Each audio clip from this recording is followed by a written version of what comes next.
주 안에서 항상 기뻐하라. 내가 다시 말하노니 기뻐하라. 너희 관용을 모든 사람에게 알게 하라. 주께서 가까우시니라. 아무것도 염려하지 말고 다만 모든 일에 기도와 간구로 너희 구할 것을 감사함으로 하나님께 아뢰라. 그리하면 모든 지각에 뛰어난 하나님의 평강이 그리스도 예수 안에서 너희 마음과 생각을 지키시리라. 아멘. 여러분, 저희 오늘 제목이 항상 기뻐하라인데 여러분 기쁘십니까? 어, 오늘 저는요 이 본문을 가지고 목사님이 설교하시는 것을 들으면요 제가 입으로는 아멘을 했지만 마음속으로는 하나님, 기뻐할 일이 있어야 기뻐하죠. 하나님이 화가 나고 분노하고 슬퍼하고 스트레스 받는 감정도 주셨는데 어떻게 항상 기뻐하라고 말씀하십니까? 화가 나는 상황에서는 화를 내는 것이 당연한 반응이죠 라고 혼자 따져 물었습니다. 성경의 인물들은 어땠을까요? 기도의 어머니라고 불리는 한나는 엘리 제사장이 술에 취했다고 오해할 만큼 고통 가운데서 하나님 앞에 울부짖었습니다. 다윗은 어땠을까요? 골리앗과 사람들 앞에 하나님께 영광을 돌렸지만 다윗 역시 시편을 통해서 하나님, 나를 건져달라고 부르짖을 만큼 고난 가운데 있었습니다.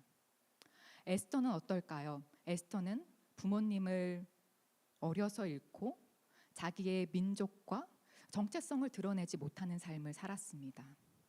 다니엘은 어땠을까요? 다니엘은 자기 나라를 뺏기고 다른 나라에 가서 다른 왕을 섬기며 사는 삶을 살았습니다. 오늘 본문에 빌립보서를 썼던 바울도 고난의 삶을 살았습니다. 빌립보서는 바울이 로마에 1차 투옥될 당시에 에바브로디도를 통해서 빌립보 교회에 보낸 옥중 서신 중 하나입니다.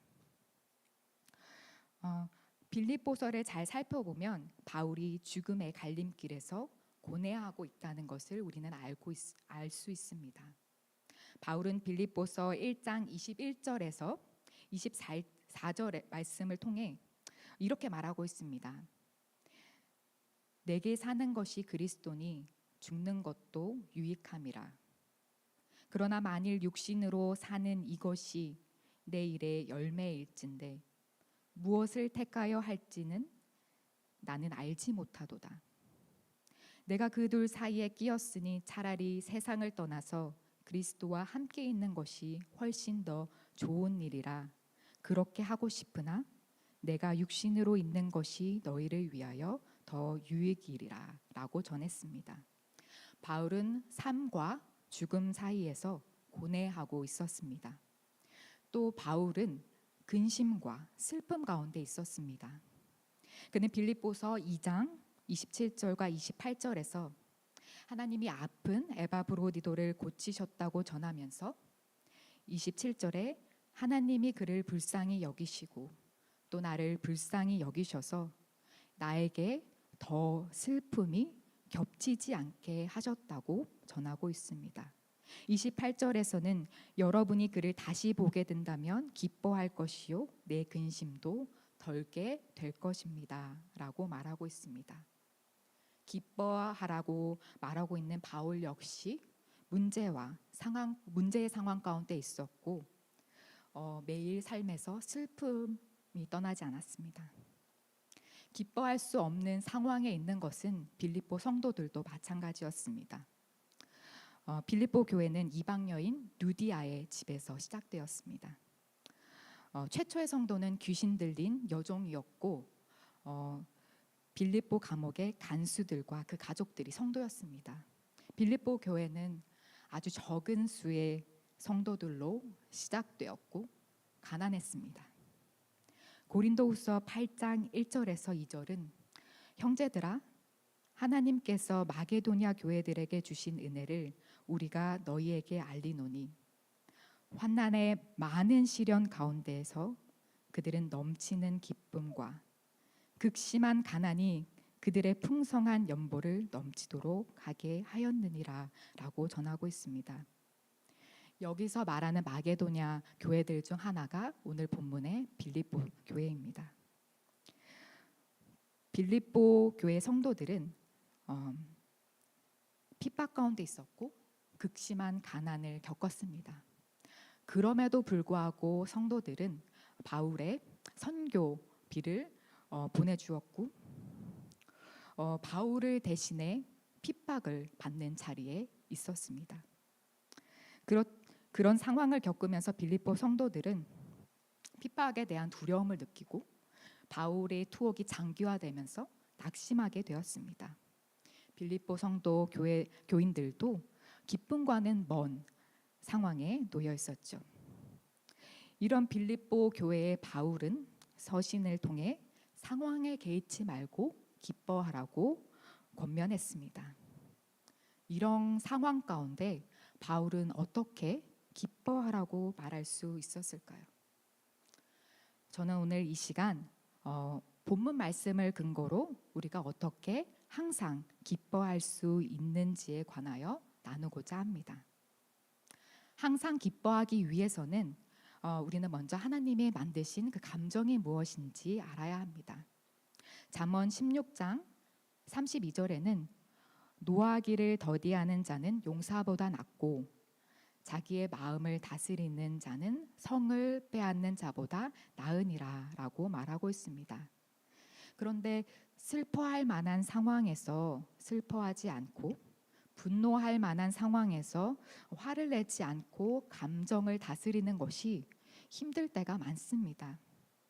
예를 들면 우리가 운전을 하고 가다가 옆에서 옆차가 깜빡이를 켜지 않고 들어오면 우리는 순간 마음속에서 참을 수 없는 분노를 느낍니다. 그리고 그 분노를 표현합니다. 이스라엘 민족을 애굽 땅에서 인도해냈던 위대한 지도자 모세 역시 참을 수 없는 분노를 느끼고 그 분노를 표현했었을 때가 있습니다. 이스라엘 민족들이 물이 없어서 하나님 모세 앞에 불평불만을 다시 내어놓았을 때 모세는 분노를 느끼면서 패역한 너희여라고 이스라엘 백성들을 꾸짖습니다. 이 패역한 너희여라는 말은 백성들에 대한 분노를 모세가 함축해서 보여주고 있는 말입니다. 모세는 감정이 격해져서 그 행동을 자제하지 못하고 하나님의 명령에 불순종해서 지팡이로 반석을 힘껏 2번이나 내려침으로 물을 내었습니다.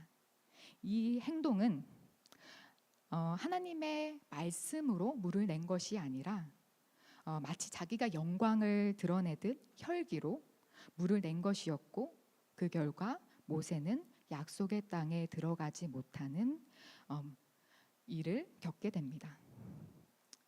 이런 분노의 감정들과 억울함, 슬픔과 기쁨의 감정들을 우리는 자극에 대한 당연한 반응이라고 생각합니다. 그런데 이 감정은 자극에 대한 반응이 아니라 사실 학습된 반응입니다. 일본에는 아리가타 메이와쿠라는 감정이 있습니다.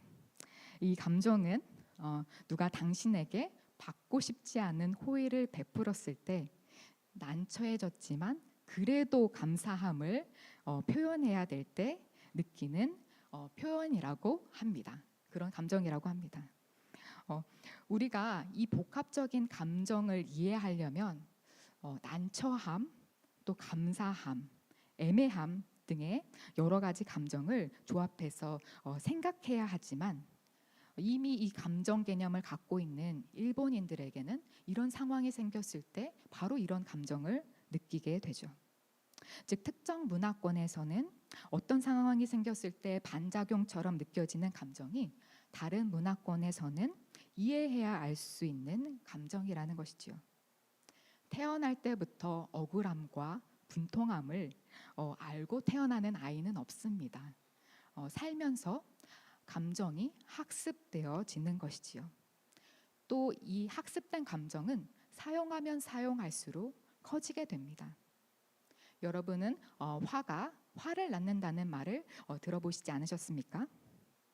화를 내면 속이 시원해질 것 같지만요. 사실은 화를 한번 내기 시작하면 그 분노는 점점 커져서 화를 내지 않아도 될 상황에서도 화가 나게 만듭니다. 그렇다면 믿는 우리는 어떻게 이런 부정적인 감정들을 다스리고 하나님 앞에서 항상 기뻐하는 삶을 살 수 있을까요? 문제가 생겼을 때 어떻게 기뻐할 수 있을까요? 문제가 생겼을 때 우리가 항상 기뻐하기 위해서는 우리가 문제와 상황을 보는 관점을 바꿔야 합니다.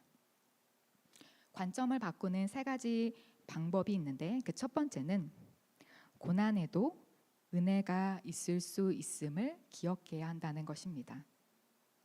모두 홈리스 봉사를 갔다가 용민 형제의 집에 불이 났던 일을 기억할 겁니다. 저는 용민 형제를 보면서 참 의아했습니다.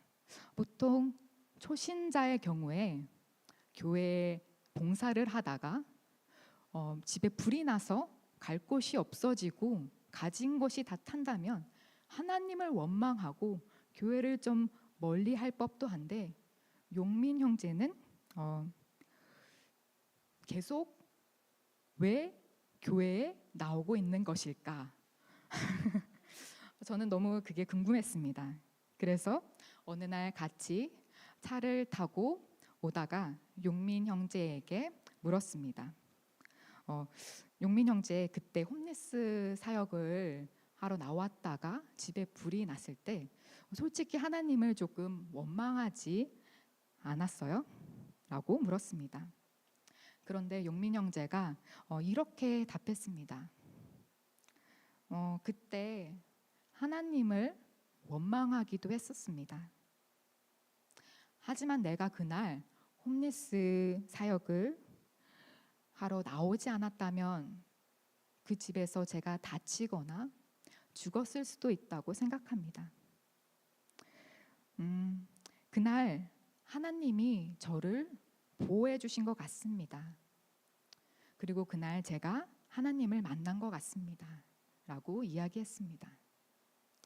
그 이야기를 들으면서 저는 문제를 보는 관점에 따라 고난이 때때로 감사의 제목이 될 수도 있고 고난 가운데 우리가 하나님을 만날 수도 있겠구나 하는 생각을 했습니다. 하나님은 모든 것을 합력해 선을 이루시는 분입니다.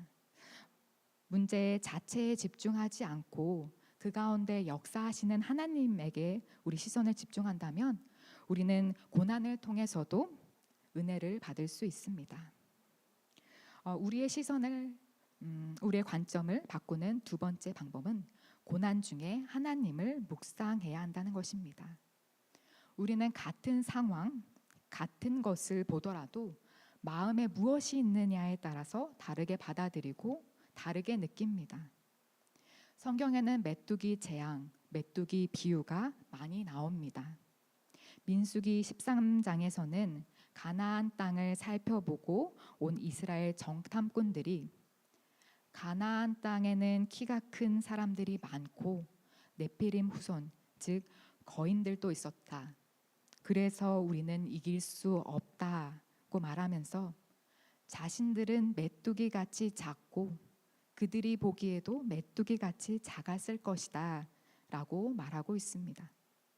그런데 요엘서 1장을 보면 이 메뚜기를요, 그 이가 사자와 같고 그 어금니가 암사자의 어금니 같다고 비유해 말하고 있습니다.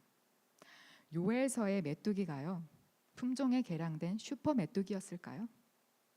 메뚜기는 그냥 메뚜기일 뿐이죠.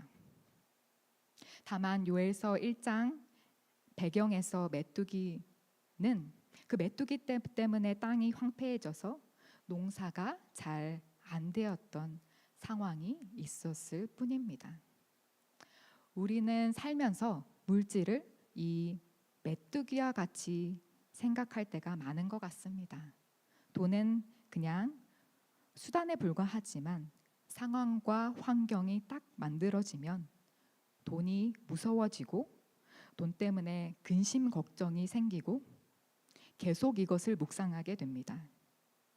돈을 계속 묵상하다 보면 돈을 보는 우리의 관점이 세상을 따라가고 결국엔 돈의 종이 됩니다. 돈이 있고 없고에 따라서 우리가 기쁘기도 하고 불행해지기도 합니다. 그것이 무엇이든 간에 돈이든 어떤 문제든 그 자체에 집중해 계속 그것을 묵상하다 보면 그 마음의 중심에 그 문제가 자리 잡게 됩니다. 오늘 본문의 바울은 문제가 생겼을 때 아무것도 염려하지 말고 다만 모든 일에 기도와 간구로 너희 구할 것을 감사함으로 하나님께 아뢰라. 그리하면 모든 지각에 뛰어난 하나님의 평강이 그리스도 예수 안에서 너희 마음과 생각을 지키시리라 라고 말하고 있습니다. 6절에 아무것도 염려하지 말라라고 하는 말은 어떤 걱정도 예외 없이 멈추라고 직역할 수 있습니다.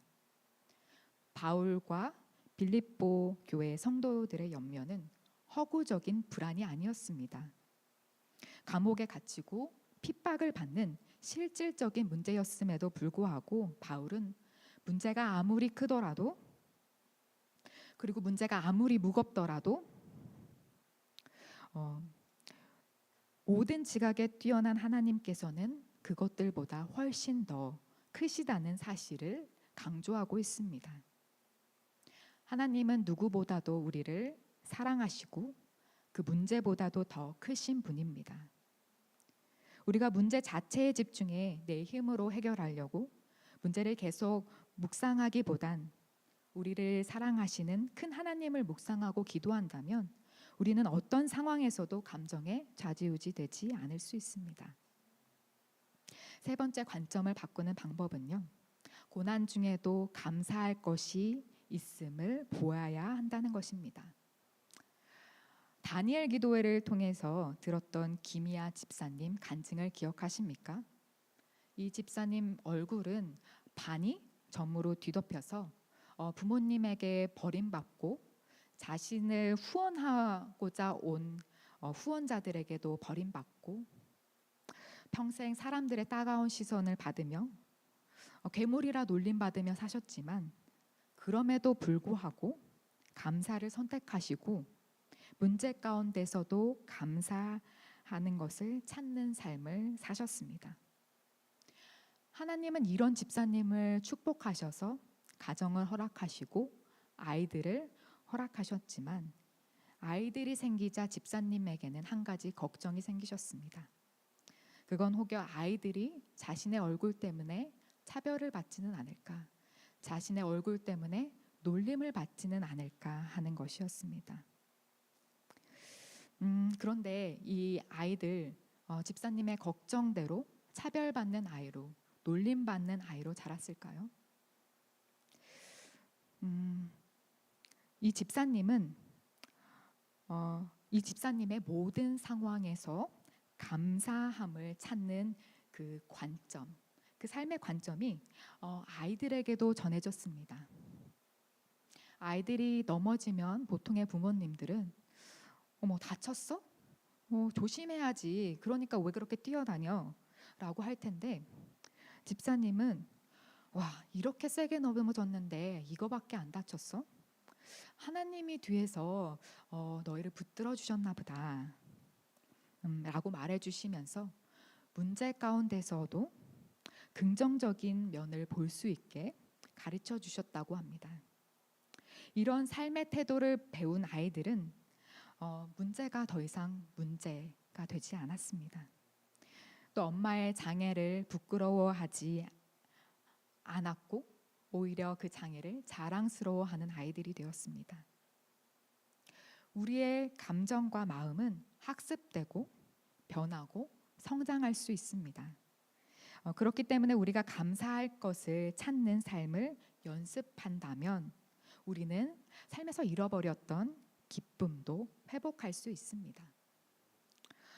베드로와 제자들은 병든 자를 치유하시고 귀신을 쫓으시고 죽은 자를 다시 살리시는 기적의 예수님을 메시아로 받아들였습니다. 자신들의 메시아였던 예수님이 베드로에게 이제 나는 예루살렘으로 올라가 많은 일들로 고난을 당하고 죽임을 당하고 셋째 날에 다시 일으켜 세워질 것이다 라고 처음 말씀하셨을 때 베드로는 예수님을 붙잡고 주여 그럴 수 없나이다 라고 소리쳤습니다. 베드로는 그 당시 예수님을 사랑했기 때문에 그런 말을 했기도 했겠지만 베드로에게는 그런 고난을 감당할 힘이 없었습니다. 예수님이 말한 그 순간이 베드로에게 찾아왔을 때 베드로는 두려움에 사로잡혀 예수님을 3번 부인하고 도망쳐 버렸습니다. 그랬던 베드로가 후에 베드로전서 4장 13절을 통해 너희가 그리스도의 고난에 참여하는 것으로 즐거워하라. 이는 그의 영광을 나타내실 때에 너희로 즐거워하고 기뻐하게 하려 함이라 라고 전합니다. 베드로가 이렇게까지 달라질 수 있었던 이유는 아마 고난을 집중해 보던 그 시선이 고난 넘어 장차 예수님이 다시 오실 그 영광의 날로 옮겨갔기 때문일 것입니다. 빌립보서 4장에서 바울이 말하는 기쁨은 세상이 말하는 기쁨이 아닙니다. 그 기쁨은 TV를 시청하다가 박장대소하는 기쁨을 의미하는 것도 아니었고요. 삶에서 행복을 누리는 기쁨도 아니었습니다. 여기서 말하는 기쁨은 상황을 뛰어넘는 영적인 기쁨, 즉 주 안에서 기뻐하는 기쁨을 말하는 것이었습니다. 박해를 받으며 투옥된 상황 가운데서도 바울이 기뻐하고 또 성도들에게 기뻐하라고 권면할 수 있었던 이유는 예수님이 우리 죄를 대속하심으로 우리가 구원받아 과거의 죄 가운데 영원히 죽을 수밖에 없던 처지에서 영생으로 옮김을 받은 자들이기 때문에 예수님이 다시 오실 그날에 우리가 그 영광에 동참할 수 있기 때문일 것입니다. 그럼에도 우리는 살다가 감당할 수 없는 고난을 만납니다. 그런 감당할 수 없는 고난을 만났을 때 우리는 어떻게 기뻐해야 할까요? 그때에는 우리가 하나님이 좋으신 분임을 기억해야 합니다. 믿음 좋은 청년이 있었습니다. 이 청년은 미국에서 의대를 졸업할 만큼 총명하고 믿음도 좋아서 믿는 사람들에게도 참 덕이 되는 청년이었습니다. 막 학교를 졸업하고 전문의 시험을 마친 이 청년은 친구의 결혼식을 참석하고 돌아오는 길에 중앙선을 넘어 달려오던 차와 충돌해 하나님의 부르심을 받게 됩니다. 너무나도 어리고 앞날이 창창했던 아들의 갑작스런 사망 소식을 들은 부모님을 누가 어떤 말로 위로할 수 있었겠습니까? 안타깝게도 어머니는 아들의 장례를 준비하면서 아들이 전문의 시험에 합격했다는 통지를 받게 됩니다. 애통하고 비탄하다는 말로는 다 담을 수 없는 큰 슬픔이 어머니에게 찾아왔고 어머니는 매일 울지 않으실 수 없었습니다. 아들과 함께 드리는 예배가 아들의 장례 예배가 되었으니 어머니는 그 예배 가운데 내내 우실 수밖에 없었습니다. 그러던 중 어머니의 마음에 이제 이 청년은 우리와 함께 없지만 우리는 믿음으로 이 청년이 하나님 옆에 서 있는 것을 봅니다 라는 목사님의 설교 말씀이 그 마음에 들어왔고, 그 말씀은 어머니에게 소망이 되어서 아들이 하나님의 옆에 있는 모습을 그리면서 그 장례 예배 가운데 누구보다 환하게 웃으셨다라는 이야기를 들었습니다. 이 이야기는 제 마음에 깊은 울림을 주었습니다. 부활과 영생을 믿는 우리에게는 천국의 소망이 있기 때문에 죽음의 문제도 넉넉히 이길 힘이 있다는 사실을 다시 깨우쳐 주었습니다. 그렇다면 믿지 않는 가족의 갑작스런 죽음은 어떻습니까? 제가 미국에 와서 하나님을 영접하고 오랫동안 했던 기도 제목 중 하나는 할아버지의 구원이었습니다. 저는 할아버지를 구원하고 그 구원을 통해서 다른 가족들을 전도하는 것이 하나님이 저에게 주신 사명이라고 생각했습니다. 믿음으로 의심하지 말고 구하라고 해서 단 한 번도 기도하면서 의심해 보지 않았고, 한 영혼을 구원하는 것이 하나님도 기뻐하시는 일이라 믿어서 당연히 들어주실 것이라고 생각했습니다. 제가 영주권이 안 나와서 오랫동안 한국에 나가지 못했을 때 할아버지 건강이 나빠지셨지만 그때도 저는 하나님이 지나가는 행인을 사용해서라도 기적 같은 상황을 만드셔서 할아버지에게 믿음을 주실 것이라고 안일하게 생각했습니다. 그런데 영주권은 계속 지체가 되었습니다. 서류만 넣으면 계속 오디세에 걸렸고, 시간이 점점 지체되다가 결국 할아버지는 하나님을 믿지 못하고 돌아가셨고,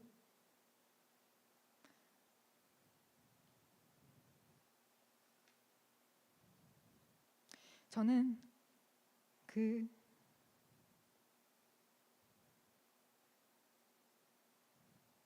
장례식에도 참석할 수 없었습니다. 그 사건은 저에게 큰 충격이었습니다. 슬픔과 원망, 분노 같은 복합한 감정이 쓰나미처럼 밀려왔습니다. 하나님, 왜 나를 이렇게까지 힘들게 하십니까? 내가 뭘 그렇게 잘못했기에 이런 일을 겪게 하십니까? 라는 원망으로 마음이 요동쳤습니다. 그렇게 요동치던 마음이 조금 잠잠해졌을 때 하나님은 제 마음에 이런 감동을 주셨습니다. 기도가 응답되어지고 모든 상황이 내 뜻대로 풀려야만 믿을 수 있는 믿음은 부처를 믿는 사람이나 무당을 믿는 사람이나 사람을 믿는 사람도 다 가질 수 있단다. 그건 상대를 믿는 믿음이 아니라 결과에 대한 당연한 반응이지. 그런데 내가 믿기 힘든 상황 가운데 오랫동안 기도했던 기도응답이 좌절되었을 때 도대체 왜 나에게 이런 고난이 생기는지 이해할 수 없는 상황 가운데에서도 너는 내가 좋은 하나님이란 걸 믿어줄 수 있겠니? 라는 물음을 주셨습니다. 그때도 지금도 저는 이해할 수 없지만 하나님이 여전히 좋은 하나님이라는 것을 그냥 믿기로 결정했습니다. 근거가 있는 믿음은 진짜 믿는 것이 아니라는 오기가 생겨서 믿은 건데, 참 이상하게도 믿기로 작정하자 제 마음에 평안이 찾아왔고 주 안에서 주신 기쁨이 생겼습니다.